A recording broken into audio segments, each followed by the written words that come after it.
Okay, I was just making sure that we were recording. So today's my last day of, well, weekday of spring break. So this would be the last opportunity this week I would have to try to get my yearbooks and prom picture and graduation or commencement picture until May. And I finally got all those things today. They're at my grandmother's across the street. The high school I went to is John Marshall High School in Cleveland. And going back to that place today, it really made me think. It really brought me back. Had a lot of memories. You know, it wasn't always good at John Marshall. I mean, I don't think everybody sees every day at high school as Christmas, but you know, to not be at that school anymore, to not be a student, to be an alumni, it just feels so weird. I feel young to be an alumni, even though I'm 20 years old and I graduated a year ago. I started school a year late because our district isn't too organized. But to be an alumni, to be the one sitting in a chair and set apart from the other kids, and not just because of the uniform policy that's set into our Cleveland district. It's, you know, really bizarre to be the kid where the teacher's like, how are you? You know, what are you doing with your life now? It's like, this is, you know, it's just really, you know, I can't really find the words to explain it beyond bizarre. That's something I hate. I mean, I could draw out a picture, but I don't want to bore you guys. Um, I found out that the building that I spent 4 years of my life in, I've spent 4 years growing up in and having a lot of experiences in, and learned a lot of lessons inside and outside of the classroom that are valuable. They're going to tear it down. This is everyone, this is all the kids' last year there. They're going to tear it down in October and they're going to rebuild the school, which is kind of, I guess, is a blessing and a curse in itself, just because, you know, the building currently is 80 years old and it could have just had some renovations. It had a lot of great things in it. It had an indoor track, it had a really great auditorium, it had, you know, an indoor pool. It's probably one of the last Cleveland schools to have it. I could be wrong there. But the memories, you know, even though they obviously aren't going to go down with the building, they're going to be kept with us internally forever. At the same time, you know, I know that when I come home next fall or when I pass by it next fall and see my old high school as a pile of rubble, I know it's going to hurt. So, you know, I made so many friends there. So many, like I've said, so many experiences there. You know, it was all I could do. You know, it was really sad. It was, you know, it was kind of like a solemn thing to walk around in the building knowing that not only am I not a student there anymore, and I don't, you know, my piece of that puzzle, it's kind of worn out and, you know, it's reshaped into something else. You know, knowing that that was probably potentially my last time walking through that building, regardless of how I'm connected to it, it just, you know, words can't describe how sad, how crazy, how weird, how bizarre it is.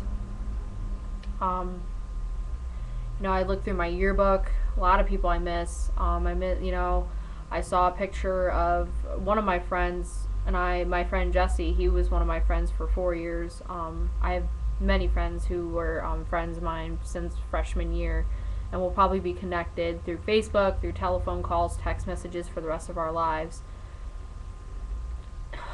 Can't believe that that part of our lives is over, even a year later. It seems like yesterday, you know, like last week, we started high school. Like, you know, a week ago, like we'd started high school, and we were you know, when we were freshmen, we got to have our own first day to ourselves to get to know the school and everything. And then it seemed like just yesterday, you know, just last weekend we had prom, and just yesterday we were all walking on the stage getting our diplomas and saying goodbye to high school forever. It's really, you know, I already had one former school mine get torn down to be rebuilt. I went to Elmira in elementary school. How much time? Sorry, seeing how much time was on there. Watching Elmira it was torn down too. I mean, all it was a pile of bricks and paint and just rubble, demolished. I mean, I didn't know. I mean, it was like a bad car accident. Not a bad car accident. Hi, Katie. This is Oscar. Oh, no. He doesn't want. Oscar's shy. Yeah.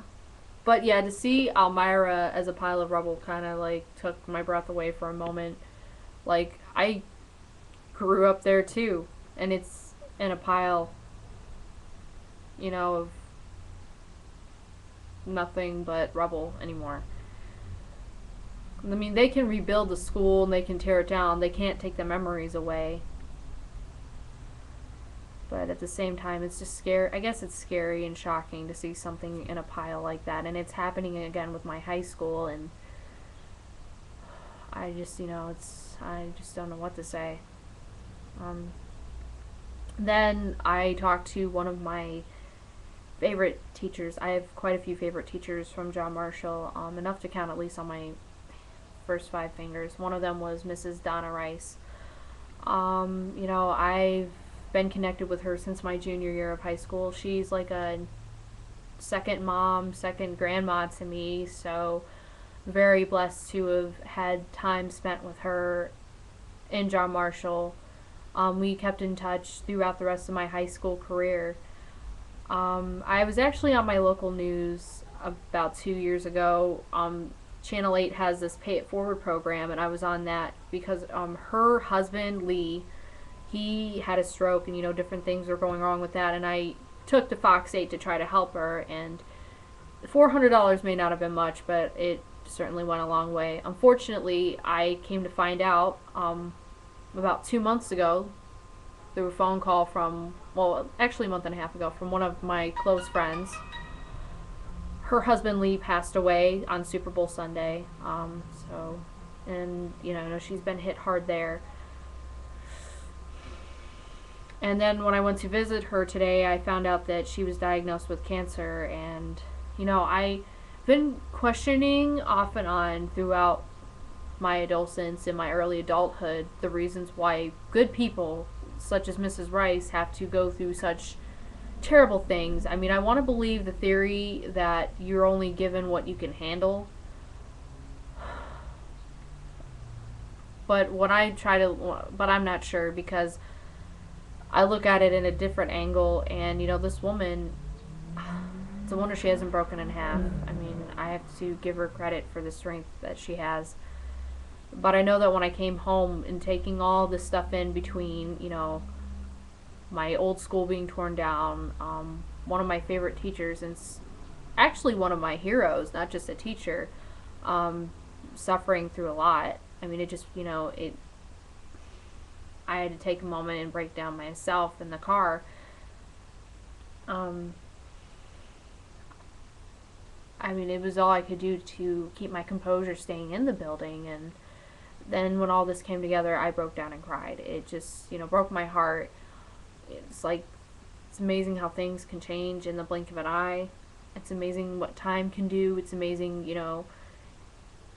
when we think we know what everybody's going to be handed on their silver platter, or at least have a solid idea, it can change instantly. I just, this whole today just, it's like I'm at a loss of words, but I want to say so much about how bizarre and how sad and solemn and bittersweet some of this has been.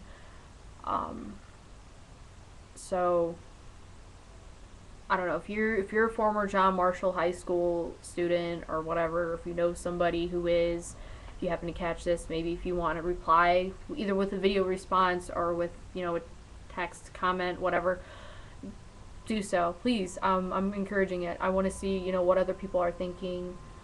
And I guess with that said, that's basically my rambling about going back to my high school today. Sorry I kind of repeated a lot of things, but I am at a loss for words. But again, I have so much to say.